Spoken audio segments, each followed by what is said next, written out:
Hello, this is the UCLA Housing Voice Podcast, and I'm your host, Shane Phillips. The bad news is that we don't have a new episode for you this week. We have twice as much good news, though. First, we are re-airing one of my favorite episodes, and one of our first, in which we talked to Katherine O'Regan about the legacy of the Fair Housing Act of 1968, just a few years after its 50th anniversary, and about the Act's unrealized promise to affirmatively further fair housing, and what exactly that means. Second, we're taking this short detour to set up a 6-part series on homelessness that starts in 2 weeks. After 60 episodes, it felt borderline criminal that we still only had one interview specifically about homelessness, so we thought it was time to fix that.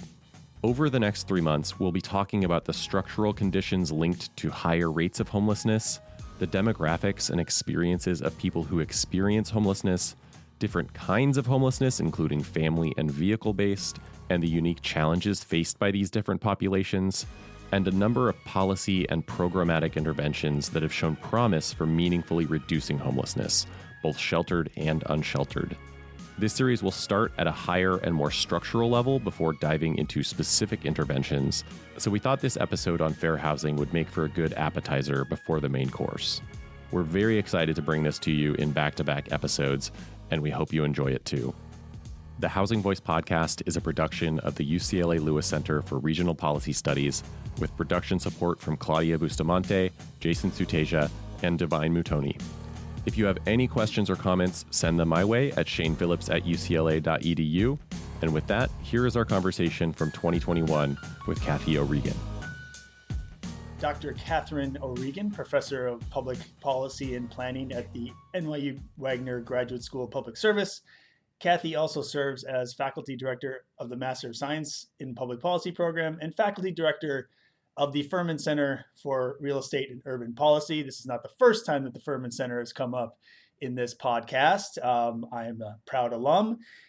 And Kathy also worked from 2014 to 2017 in the Obama administration as Assistant Secretary for Policy Development and Research at the Department of Housing and Urban Development, which we all know as HUD. She has published many articles on a lot of housing topics, but today we're going to talk about a couple of her pieces about fair housing that she has recently published in the past few years.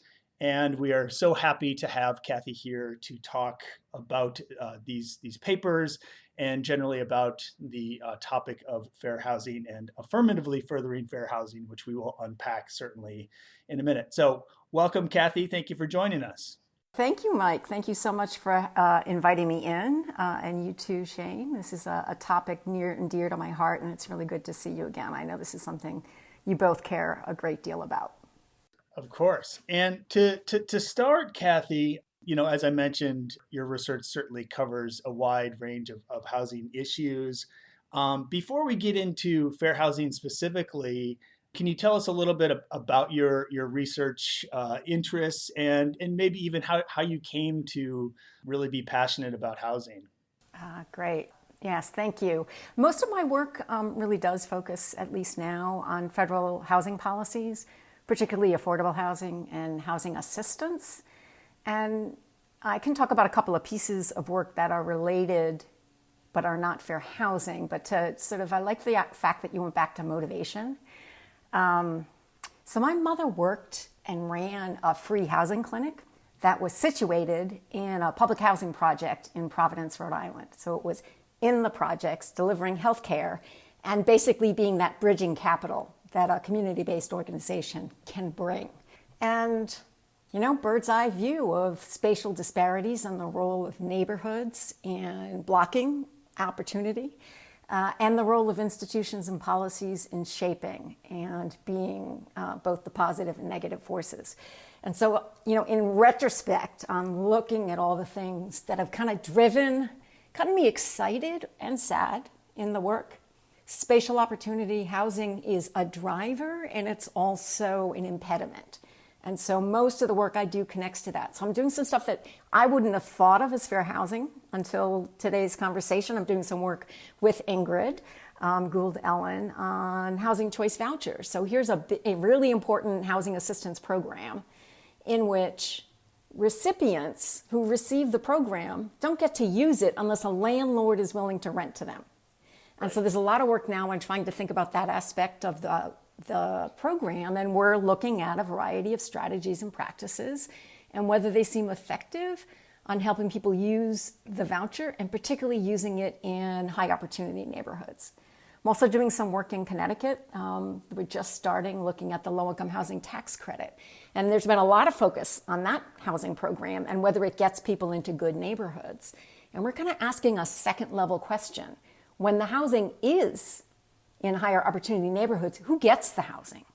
So is it true that when these are in higher opportunity neighborhoods, it's less likely that people of color or the lowest income applicants are the ones who get it, in which case we need to understand more what strategies improve not just where the housing is, but the equity of access to that housing, right? And then we actually know nothing about that, which kind of terrifies me. Right. And then, my other hat, the one you were talking about, Mike, the Furman Center, we're doing a lot of work, as many places are around the country now, and trying to be useful during the pandemic on getting data out about the households that are affected, the housing they're in, what this might be for landlords. And that seems to be the urgent research list on most days. Right. So, Kathy, we're talking about two papers specifically today. One you wrote for Housing Policy Debate titled The Fair Housing Act Today, Current Context and Challenges at 50. And another you co-authored with Ken Zimmerman named The Potential of the Fair Housing Act's Affirmative Mandate and HUD's AFFH Rule. So as a starting point, maybe we can start with an overview of how the Fair Housing Act came about and, what problems it was trying to solve. And it's, two overarching goals, to introduce, one being ending discrimination in the housing market, which of course was, widespread in 1968, certainly. And two, taking proactive steps, and this is the AFFH part, the affirmatively furthering fair housing part, to reverse patterns of segregation that federal policy and a lot of other mechanisms had helped establish. So, can you kind of introduce us to that? Yes, absolutely. And I think it's really good to start with the historical context. And this fair housing legislation was kind of the third part of a legislative agenda on civil rights that Lyndon Johnson had. And it was after the passage of the Civil Rights Act in 1964 and then the Voting Act of 1965 that fair housing legislation was put forward, but it was moving nowhere. It had stalled in Congress. It was actually in the midst of a filibuster. And the backdrop in the country was that there was mounting urban unrest across the country. In the summer of 1967, there were over 100 urban riots. And in early 1968, the Kerner Commission report was issued. Now, this was a 400-page report that was extremely detailed. And the mandate of that report was, tell us what happened, tell us why it happened, so what the causes were, and then what we should do about it. And it was a very frank report, blunt, actually. Mm-hmm. And it had two key findings that it elevated that were critical for the Fair Housing Act. So first, it linked the separation, so segregation in this society, directly to inequality in other non-housing outcomes. So jobs, income, wealth, and safety. And stating, I'm going to do some quotes from this report, but that America is moving towards two societies, one black and one white, separate and unequal. And I think this emphasis, that the major reason we're concerned about segregation is that it is a driver of inequality along a whole dimension of domains. I think that's really important and good to keep in mind in current context, because that has not changed. The report also explicitly called out the role of white racism and white institutions. It's really powerful to read the language because it is blunter than we're willing to be today, right? A quote, white society is deeply implicated in the, quote, ghetto. White institutions created it, white institutions maintain it, and white society condones it. So it was not suggesting, we've got poverty, we have done this to ourselves, and it is a driver of the racial inequality that we have. And it placed then the solution in saying we need comprehensive fair housing legislation and resources put to this problem that are at the size of the nature of the problem. And I feel like I just need to reiterate too that it's, your point about how bold that statement was. It's a statement that I'm not sure the Obama administration would have made. No, the Obama administration, the Trump administration would not make it. And I reread the preamble and points of it when Ferguson happened, and the then only 3-month Secretary of HUD, Julian Castro, was dealing with and felt like we're back at the same place that we were then, and reread it this, last summer as we were going through our own unrest and the waking up of yet again seeing the structural aspect of racism in this country. So it's very powerful. It's very powerful. A month after that report came out, Martin Luther King Jr. was assassinated, and that was when the Fair Housing Act was passed. So it was amongst really seeing the size of the problem and that recognition of the institutional part. So that's, Mike, how you mentioned there are 2 statutory goals, and they're very explicit and they're very uneven in where we are as a country. And the first was to really tackle housing discrimination across all the actors in housing markets. We have not finished that work, but we've been working towards that work. And the second is it places a special responsibility on federal agencies involved in housing and community development, that given the role they had, the direct explicit role in creating segregated communities, they need to do more than not discriminate. They need to affirmatively use their resources, including an obligation on those who they fund, to affirmatively further fair housing. I will say affirmatively further just to shorten that real mouthful. And I'll try to stay away from some of the acronyms on this. And I think it's worth calling out, there's a long list of policies. And I think the redlining appropriately gets noted for the critical role it's played both in creating segregation and the barrier to the creation of wealth. You basically had public programs that subsidized wealth building among white communities and then prohibited it in black communities. And to today, you can actually trace back the segregation lines to those practices. But the practices there were many practices, and there were many federal actors who were implicated in this, right. Not just HUD. But and I'm sure. But this second part of the Fair Housing Act has been really under-realized. Right. So, as you say, we've been much more successful at that first goal of reducing discrimination in the housing market than at this affirmatively furthering goal of reversing patterns of segregation, and to quote the actual rules and law, fostering inclusive communities, which is what AFFH calls for. I have a quote here from I think your 50-year retrospective paper. You say, on the second goal, persistently high levels of segregation and associated disparities in quality of neighborhoods suggest quite limited progress. Before we even talk about why that is, can we talk about what that actually looks like? Is calling it quite limited progress even being too kind? Have we made really any progress on this? It depends on how you think about progress. If you think about the Fair Housing Act as focusing on actions to reduce segregation, I feel like we've made no progress. I think that to the extent that we've seen changes in segregation, they've reflected, and so this is not based on research where I can document this, but I feel as though there have been lots of changes in demographics and some in attitudes that may change segregation, but I don't think that we've seen levers of change from direct action taken in the hopes of decreasing segregation. So if there is any, improvement happening, it's kind of our good luck, maybe more than deliberate actions that we're taking. So I think the decrease in discrimination in housing markets is real. And those right. are true actions, and that Yes. can open up communities. I think the black-white dichotomy and discrimination and racism from the 60s differs because we're a multi-race, multi-ethnic society, and that changes it makes neighborhood boundaries more permeable because there are so many different sorts of people. So I think the nature of interaction and the composition of the population and changing culture and chimes and decreasing discrimination. So that first bullet. So I'm giving low marks, but some marks.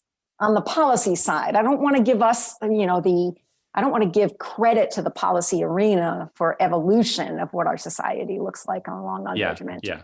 Right. So I guess one way that I would think about that is that if we look at 1970 as the best data point to look at as where we were when the 1968 Fair Housing Act was passed, if you again go to the black-white dichotomy as Kathy framed it, we certainly have seen a decline in segregation across the country in most, if not all, metropolitan areas.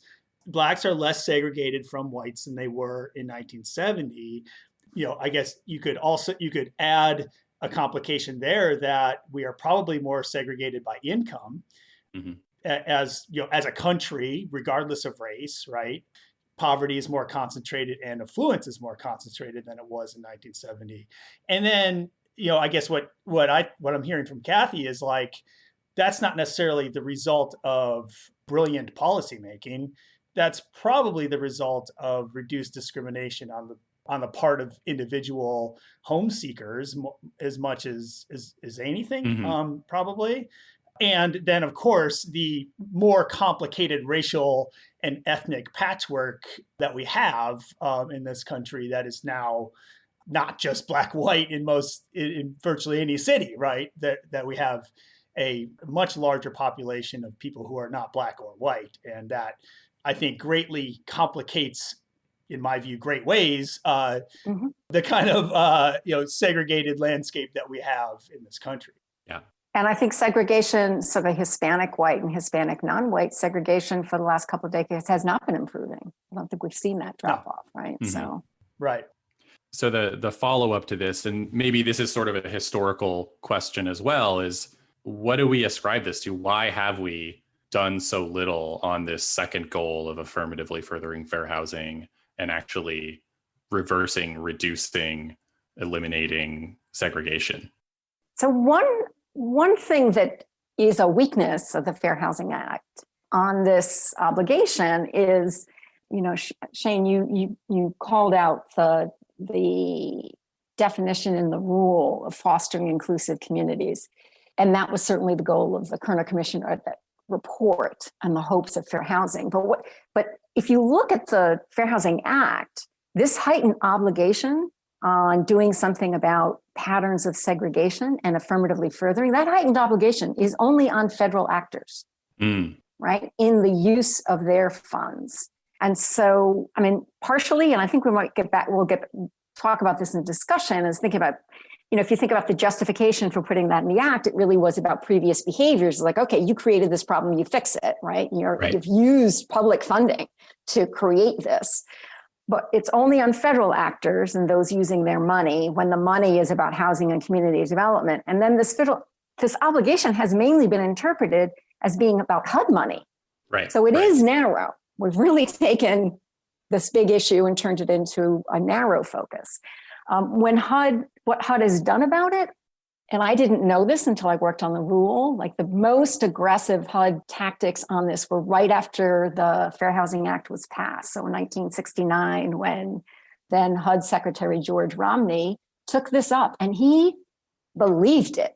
He thought this was a mandate for opening up and making communities inclusive. He created a program called Open Communities. He withheld funding from exclusionary suburbs, water, sewer, parkland, white suburbs. And he got trounced for this. So there was the places that were losing the money picked up their phones. The White House didn't even know he was doing this. Nixon administration was totally against it. There was a bit of a war which Romney lost. The program was dismantled and he ultimately left the cabinet. And HUD hasn't done anything like that since. There have been a couple of other efforts, but, HUD's a reflection of our society. And I think we as a society really do believe that discrimination is wrong and that we should remove it. And we have an affirmative obligation on that. Whether we affirmatively need to open up our neighborhoods, particularly our neighborhoods if they're white neighborhoods, not so sure that there's much commitment, that there's that nearly as pervasive commitment, and that we really, Zav Briggs talks about this all the time, that we need to own that this is something that we have not fixed and that we keep perpetuating. It hasn't happened to us. And I don't think there's been enough commitment. I can say, having spent 7 years, the Obama administration set 7 years to get its rule out. And it's the first final rule on affirmatively furthering fair housing. And it barely got out in that administration where everybody wanted it. The first since 1968? Yes, first final rule. In the 1990s, they put forward a proposed rule that had metrics. They got thousands of comments and it never got to final rule. Mm-hmm. Right.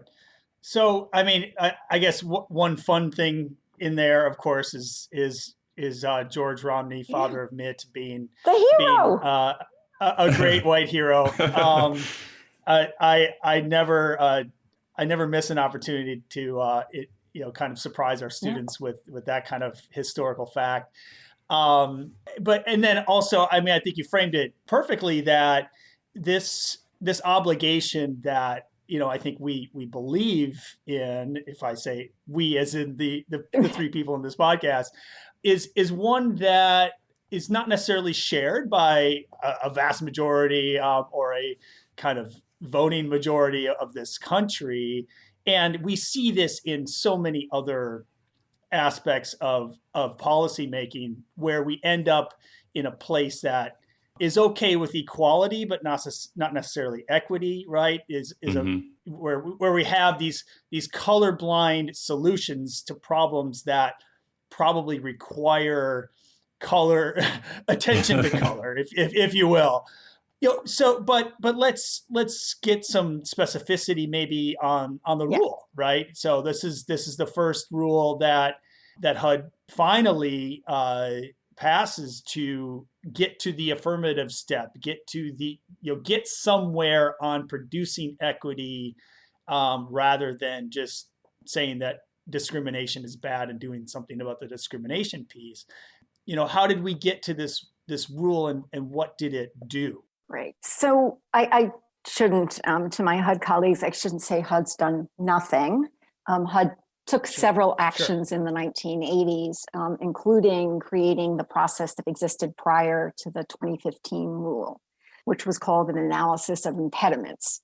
It was highly criticized by fair housing people and others, ultimately by the GAO and HUD's own analysis. So what that process did was jurisdictions were required to do what's called an analysis of impediments to fair housing, or an AI, in their jurisdictions.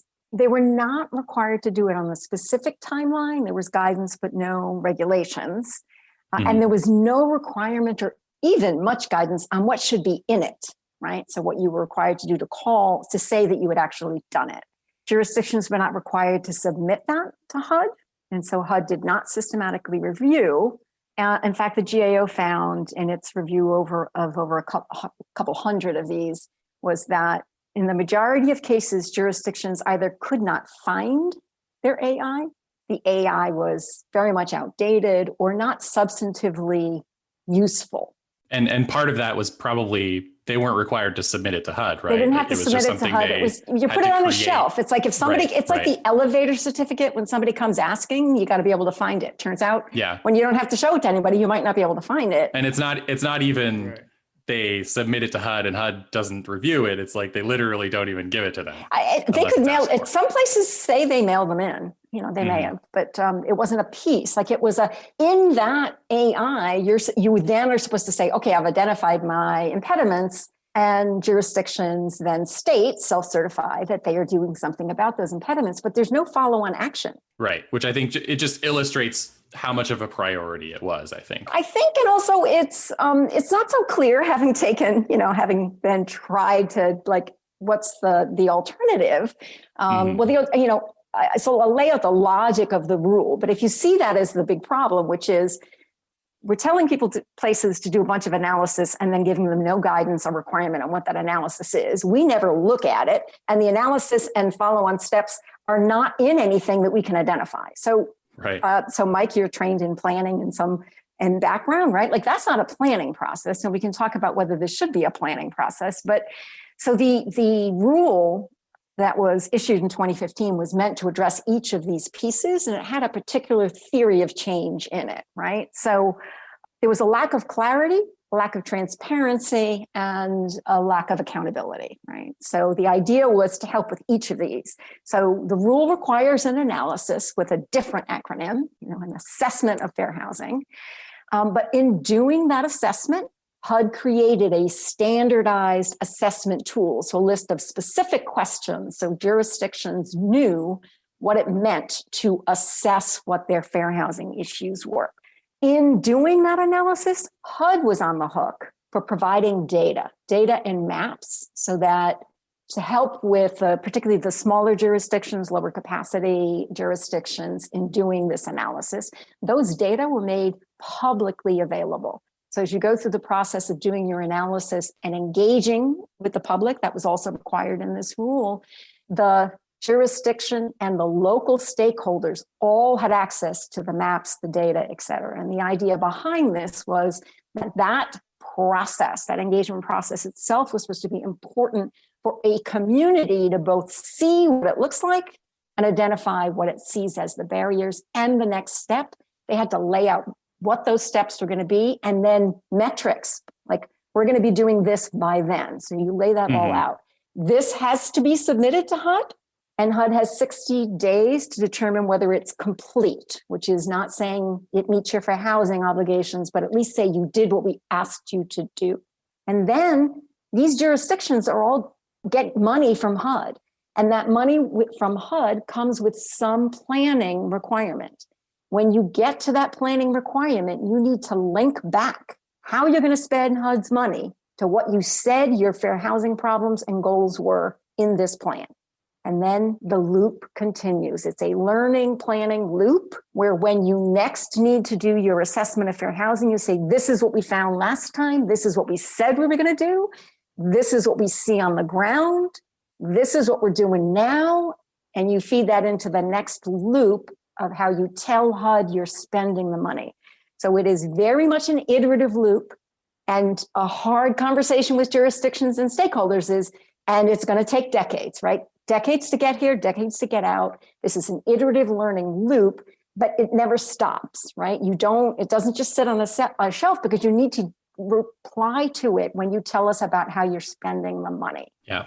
The engagement part and making the data public was also a critical piece to have this be a local planning process, very much a local planning process, which was also one of the critiques, that it wasn't all about HUD fixing local problems. It goes both ways. Of course. And I mean, I've never heard that phrase, a learning planning loop, in a description of that. And that I like the kind of potential for that anyway, which we're not necessarily in.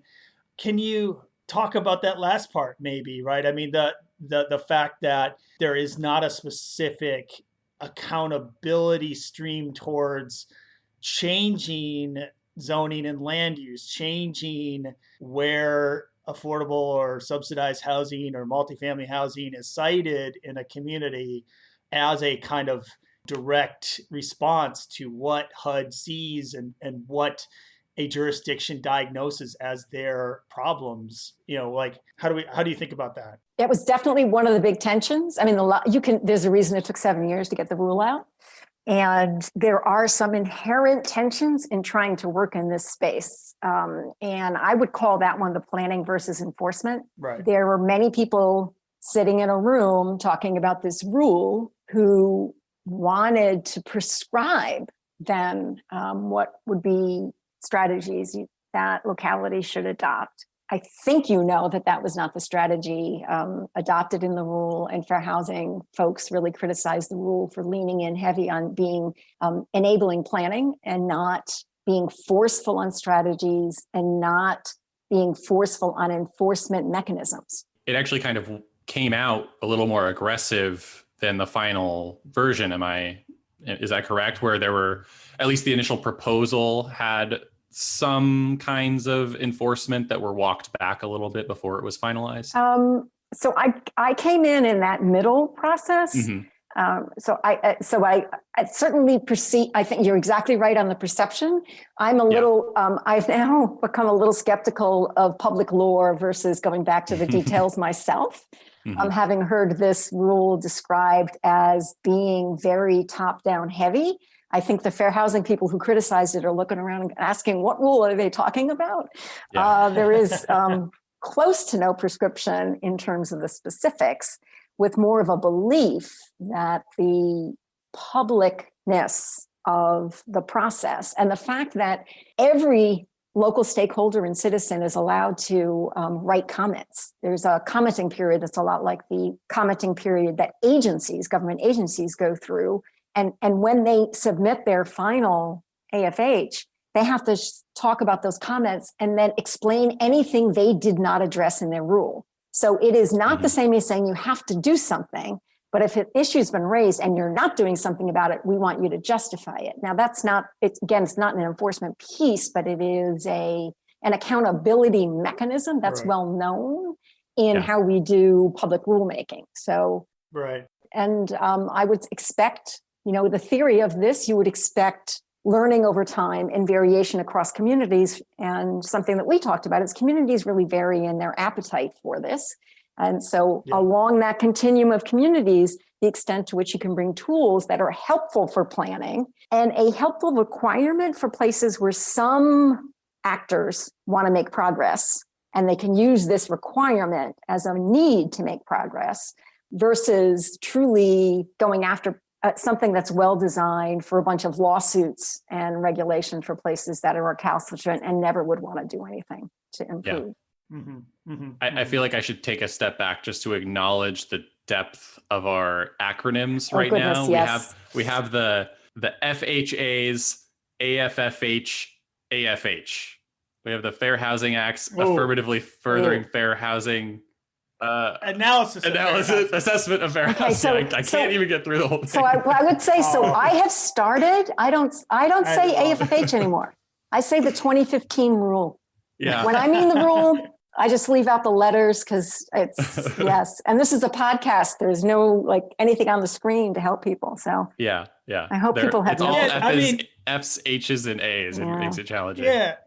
Just to emphasize that it's incredible that even the acronym is kind of hard to say. I guess the letter F is just hard to spit out sometimes, right? Like Shane, I feel like I've dominated so far. You want to make sure we're on on topic? Yeah, no. I think we're still on topic. Dancing. I think we've talked a little bit about where it falls short, and if there's anything you want to add, feel free. But I'm curious, Kathy, if you think there's anywhere where the critics of the 2015 rule, had something valid to say, where I think that the main claim was too much was being asked of them. Yeah. It seemed to be was there an element of truth to that, at least in some cases, maybe? So I actually think there is, and I'll talk about that, and also talk about some things that people disagree on, but I think that the rule got right. But I'm actually I'll start with the doing too much. I think the burden issue is real, doing too much on burden, and that burden is both for the jurisdictions and for HUD. It's a very big assessment tool. Philadelphia's assessment came in at over 700 pages. And that was a question for me, learning about this, over the past year or so, just how HUD expected to be able to review all of these if exactly. So in that first cycle year, so up until the point when the rule was suspended, the number of assessments, to stick with a simple word, the number of assessments that came in was 49. My recollection is that the planning cycle 2 years later would have brought in more than 1,000. We struggled with the ones that came in at the end of the Obama administration, which was under 40. So the capacity at HUD is a really big issue. And they ran into that. They ran into it with an administration for whom this was not a priority. Right.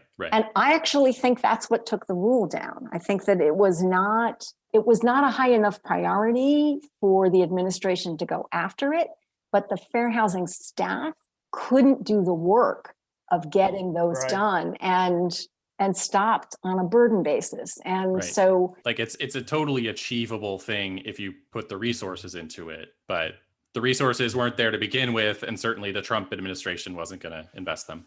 But I would say a 780-page analysis is not what is needed to provide some insight into what to prioritize, and certainly makes it completely inaccessible for smaller places and for people who want to be involved. So I think something shorter and something very targeted. I think we can learn from the 49 that were completed and reviewed and assessed by HUD. I think the fact that HUD gave comments back, so something that was built into this, and for anybody who's worked with agencies, not just HUD, on these types of things, you apply things and then you get a yes, no. The idea behind this was to have an informal mechanism of which if something was incomplete and it was just missing or there was a disconnect, HUD could let places know, and they did that. There were places that submitted, they got an informal, no, you need to do X, Y, and Z, and then they resubmitted in a timely fashion and got an approval. And so that type of iterative process was meant to be built into it, and jurisdictions did not believe HUD would do that. But they would tell us what was wrong, how to fix it, right? The initial response seemed pretty promising in that, like, a lot of... It was, granted, it was under an administration that really wanted this to work. But I think figuring out a sustainable version of this is a problem. In terms of some of the other ways that, requiring too much was talked about, one of the criticisms from jurisdictions is that they were required to look beyond housing to other things. They say we don't control those levers. HUD's response, and I think this was correct, is it doesn't matter. Those things matter, and we should have a picture of it. Even if you don't believe on your own, you can fix it. So I think that should stay. Some thought there was too much required on engagement because it precedes another engagement process they have. But I think engagement is a key part for keeping. And we certainly didn't go too far on prescribing action. HUD didn't go far enough. But there are some things that I think really are worth highlighting. So one thing, maybe going back to the too much beyond housing, the rule defined affirmatively furthering for the first time. It's not defined in the Fair Housing Act. None of the guidances have ever. And it was very controversial. And it was defined as taking meaningful actions to overcome patterns of segregation and foster inclusive communities, as you noted, Shane, free from barriers that restrict access to opportunity based on protected characteristics. So it is not just segregation. It is about the impacts of segregation and meaningful inclusiveness. That was controversial. It takes us back to the Kerner report. I don't know if we care about this. I think that's a critical piece to keep in and was certainly under debate under the Trump administration. And then I think one of the other criticisms that you can't get around is the tension between mobility versus reinvestment. And there are those in the fair housing field who focus a lot on the mobility arm, mainly because they think it's been undertended to in housing policy. Just to clarify, when you talk about that, do you basically mean, do we build housing in places that have a lot of opportunity, or do we make it easier for people who live elsewhere via transportation investments and so forth to get to those places? Is that the distinction? The last part is reinvesting in those communities that don't have opportunity. So some have interpreted, some have interpreted affirmatively furthering as meaning we need to open up communities, and the housing lever we have to do that is to get affordable housing into high opportunity neighborhoods. And concern is this reverse redlining, and we're no longer putting our housing resources into higher poverty neighborhoods, which may be neighborhoods of color, where housing investments and other investments are needed, and the condition of housing may be a barrier to comprehensive community development. And so this is a fight in the field between community development and fair housing people. I think that many in the philanthropic side have worked to help bridge that. This is probably about also, it's not just about values and vision, it's really about limited resources. And with such rationed resources, you focus on one side, but the rule definitively said we need to do both. We need to do both. Meaningful choice means opening up places of opportunity and turning the places that people currently live into places of opportunity. It's a tall order, but I think if we don't, I think we need to keep that. It's a both and. It's, I don't know where, if you say neighborhoods matter to the life trajectory of kids, you cannot say we are leaving these neighborhoods behind. It's not an acceptable policy foundation. So that one's got to stick. That one's got to stick. Yeah, for some, I was just going to make a quip that for some reason, the many fights on housing Twitter do not involve this mobility versus reinvestment question that Kathy and I could throw you a couple journals where there's been very, very extensive fights of people screaming at each other. Like, no, you got to give people a ticket out. No, you got to fix the place where they live. No, you got to do both. Okay, yeah, let's do both, you know? So I want to raise something else on what's something that is a real flaw in the rule that HUD was kind of stuck with, which is, you know, I started out with saying it got the definition right. Like, this is about opportunity, where segregation in housing is a critical lever or barrier. If it's about opportunity, this shouldn't just be about housing. This should not be only at HUD, and it should certainly not be by the geography of jurisdictions getting formula grants, because that's not a whole housing market. It's not a whole labor market. So pie in the sky, but a right way to structure this and think about it, there was a preceding the rule, HUD had a cross-agency regional granting program called Sustainable Communities, and it was between the Department of Transportation, EPA, and HUD, talk about levers of money and things that matter for what the spatial development of areas is like. They did a similar assessment. That's where you would want things. So here's my real pie in the sky. And I didn't really know about this until this week.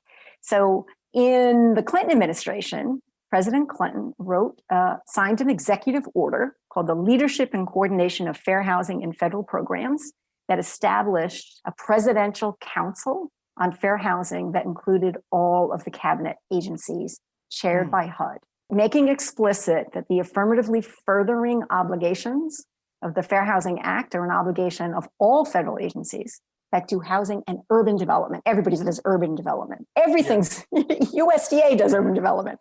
So it's that, my understanding is that executive order has never been taken down. We just don't have that council. But if you move this up above just HUD, transportation funding, of course, that's real funding.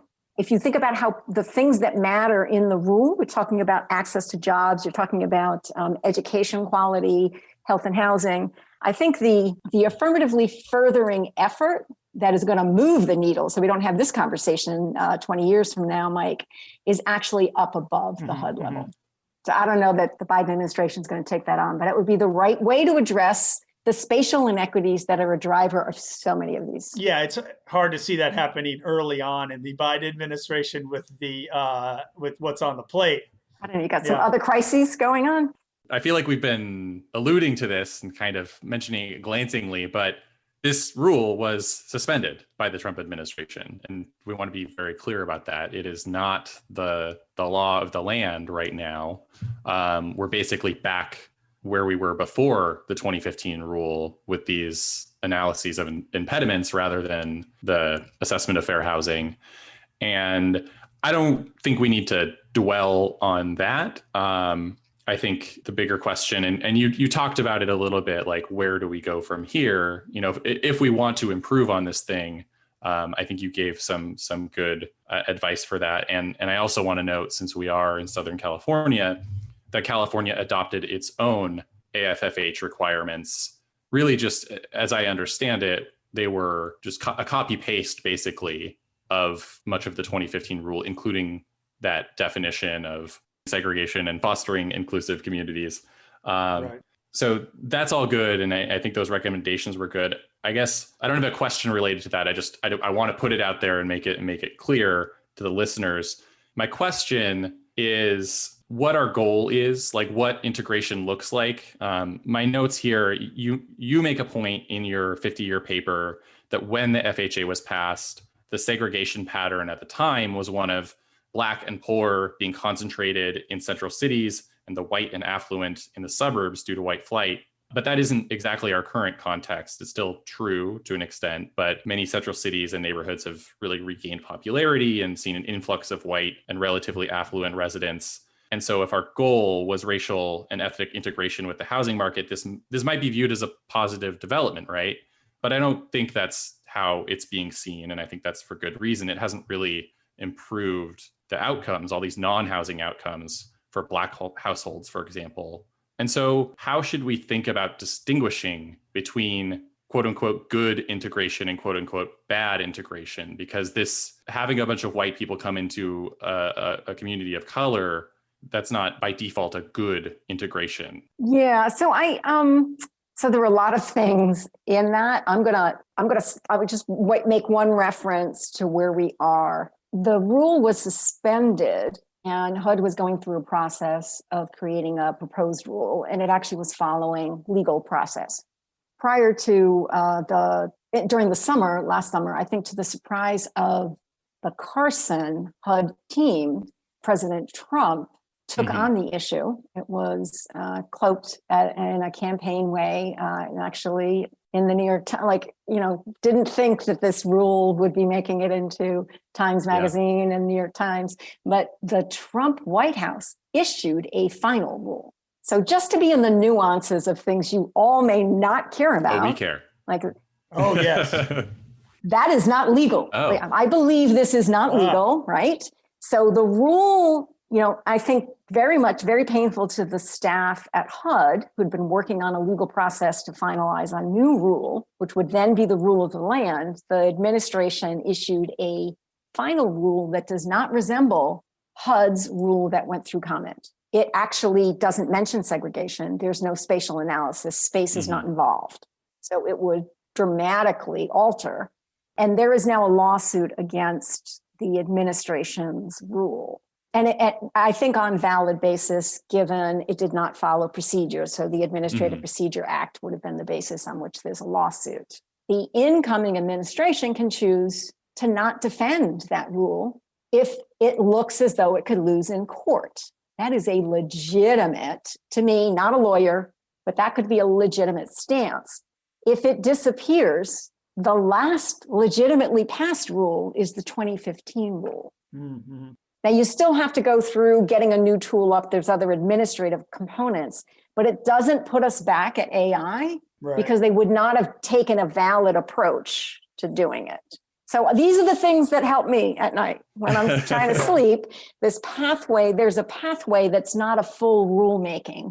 And since it took 7 years of an administration that actually wanted to pass a new rule, I think a method that does not require rulemaking before we get something back up and running is a good method. That's great. Absolutely. Yeah, so that's one piece. And as we know, that rule itself is a limited apparatus. We've got societal larger issues, but you're raising something with the nature of the problem changing and what does it mean, and thinking about whether we get any benefits from, let's call it gentrification, right? That would really change the patterns. Yeah. I think there's two pieces of this and there's no easy solution. And so it's useful to experience people you really like and agree with on a values basis having different policy stances, because it can make you pause and realize reasonable people can really disagree. People who want a similar outcome can really disagree. And so with the gentrification, no policy, just thinking about the integration you might get from gentrification, I think the empirical evidence is much more mixed, that it's only transitory, that there certainly are places where you see sustained improvements on an integration basis. And then a question can be asked about and how much do the pre-existing residents gain from that? But it's not as, I think the evidence on the displacement and that's always temporary on the move to something else isn't quite there. And Ingrid's actually done some nice work showing that at least in New York City, public housing, and you could imagine this being other types of affordable housing, play an anchoring role in capturing integration and stopping the full sale. Right. And so that tells us something about an important policy tool. I think it might have been that paper in my head as part of this, just you can have this influx that is, it occurs at some pace and then kind of stabilizes, or it can just be, as you said, a transitory thing where it's just bit by bit, the existing community is being pushed out and it's not integrating, it's just displacing. Yeah. But there's other parts to this. One prong you have is whether or not, integration is going to bring benefits. And we should presume, and I think it's something really going to be, the field's going to have to really be grappling. We're still operating as though getting white people into neighborhoods is like the good thing. And it's the thing that's needed, in neighborhoods that don't have white people have to be fixed in some way. There's something very offensive about the whole orientation we take on this, and as academics, we might get away a little bit more with it, but you pause for a moment on what that feels like. So we haven't done the soul searching as researchers in the way that we talk about this and think about this.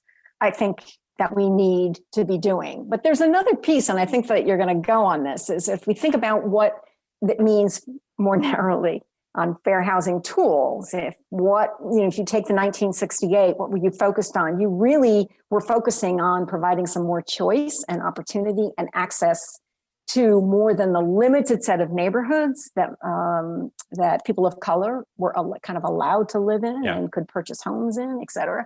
And so it was opening up. It was all about opening up those other communities. Now, if you're trying to think about how you retain diversity in a city, it's about how do you stop some of that displacement from occurring, and the tools that locations think of and have to protect are the mirror image of the exclusionary tools of keeping others out. And how do you come to terms? This is like, is there a good and a bad way to exclude? Right. A whole bunch of people who really care about communities of color walk away from using anything like an exclusionary tool as a way of accommodating it, because then you've got the discretion of local actors on whether they're going to use it in a good way and a bad way. And that's where the community preference discussion comes up. And I think there's where you're seeing generations of fair housing folks disagree. Yeah. Right. And in a society that prioritizes color blindness over, outcomes of equity across race, as I mentioned before, like how do you take away the exclusion abilities of a white community, but empower a community of color to retain or increase really those exclusionary potentials, because most communities of color over the vast majority of urban history in this country haven't really been empowered to exclude in anything like the ways that whiter communities have, right? So I think the power, and I want to come back. I would like to talk about San Francisco before we end, because I think it's one of those. I like the nuance of everything being gray and not being clear that an answer is the right answer. But so the power that's left is we don't want any housing built.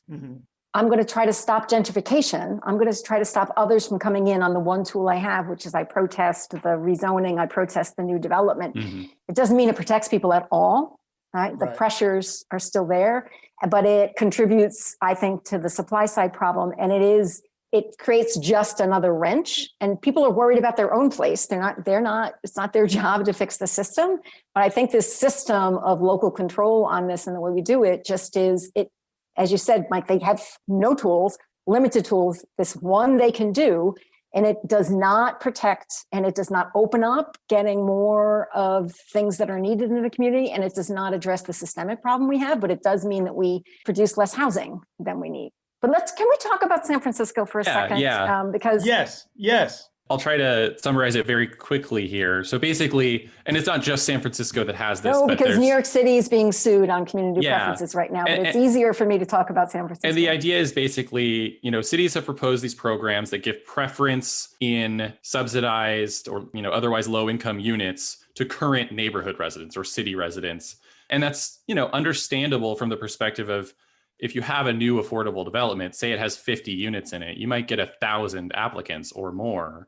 and those will be from across the city. And so the odds that people who actually live in the community where that development is taking place will get to move into those units is quite low, which, just from like a political economy perspective, makes it harder to get people to support these projects. And also just, I think there's a sense of fairness that where this is occurring should, the people who live there should be the ones to benefit most from it.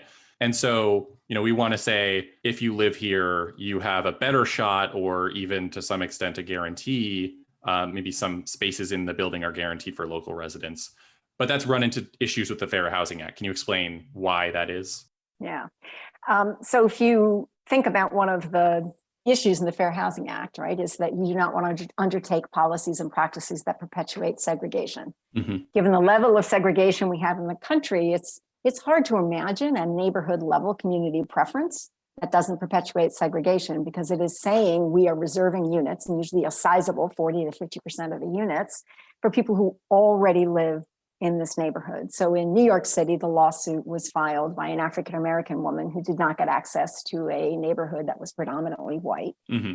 And of course, if you think about this as Westchester, New York, this is exclusionary, right? We're saying we're building this housing with public dollars, and not just our public dollars, and it's for us. And we're going to keep others out, or a substantial barrier to others getting in. And from that perspective, you then almost want to say, well, does this depend on the community? Does this depend on the justification?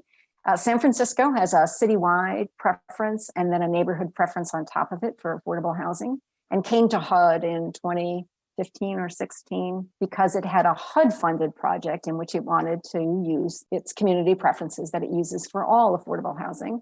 And it was in a district, a neighborhood in San Francisco that had been historically African-American. The city could document it's a real loss of African-American population and pressures.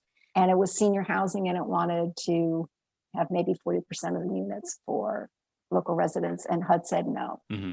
The San Francisco team flew out and met with the HUD people. I think every person who came was a person of color. It was all about maintaining some diversity in the city as displayed. And it was very painful among the HUD staff on this, although a lot of disagreement, but the reading of community preferences was such.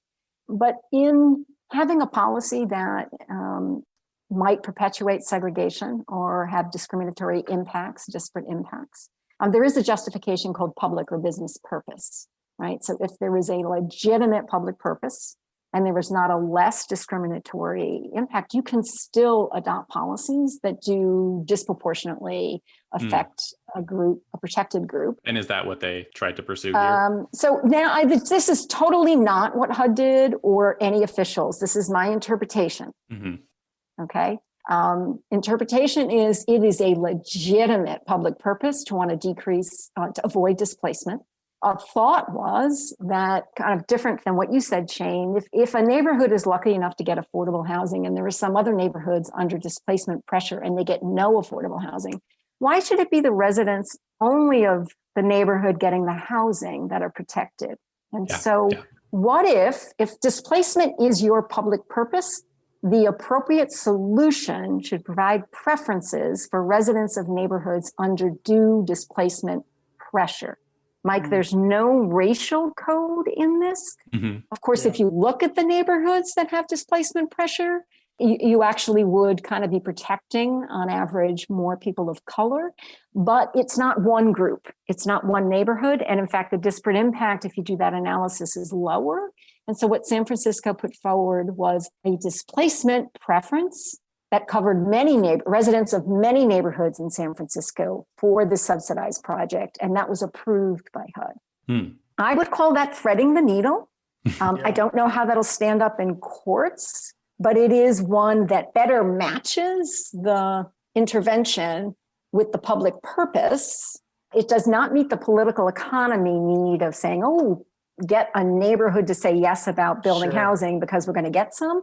But I actually think that political economy bargaining shows a flaw in our local decision-making more than is something we should appease. That's an analyst position. I mean, if I'm in an agency and you've got to get things built and this is the way things get done, I appreciate its expediency, but it lets these are public dollars, and the infrastructure, the housing, and everything else that goes with it requires collective decision making across space. And I worry about the holding up that we have to pay off neighborhoods. But I think this is going to be an area, a hotly contested area, but one where we need more innovations, because the nature of what we need to do for creating and sustaining inclusive communities is not the old set of tools. No, absolutely not. And yeah, it's so fascinating how many directions you can go in. And as you said, Kathy, I mean, you can have two particularly like-minded people on the housing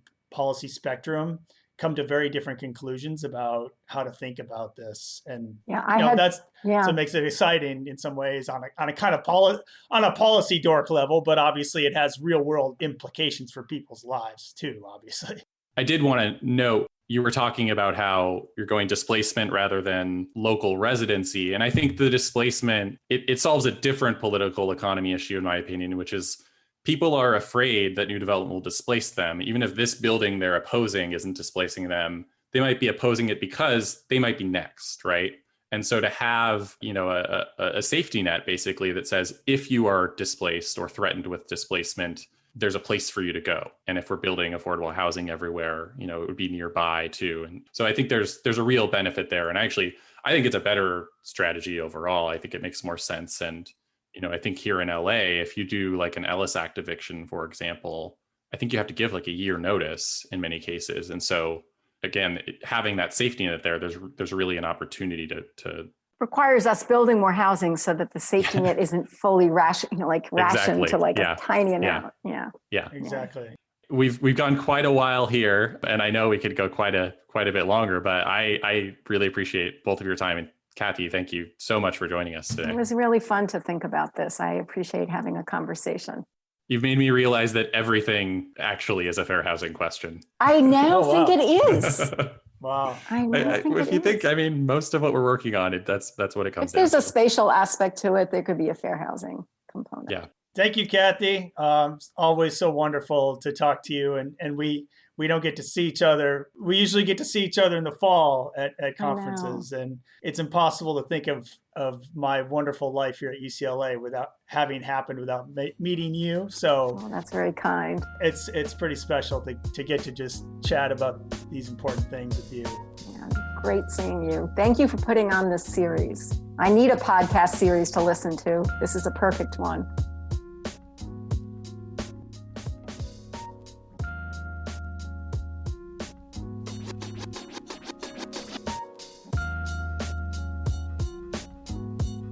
You can read more about Kathy's work on our website, lewis.ucla.edu. Show notes and a transcript of the interview are there too.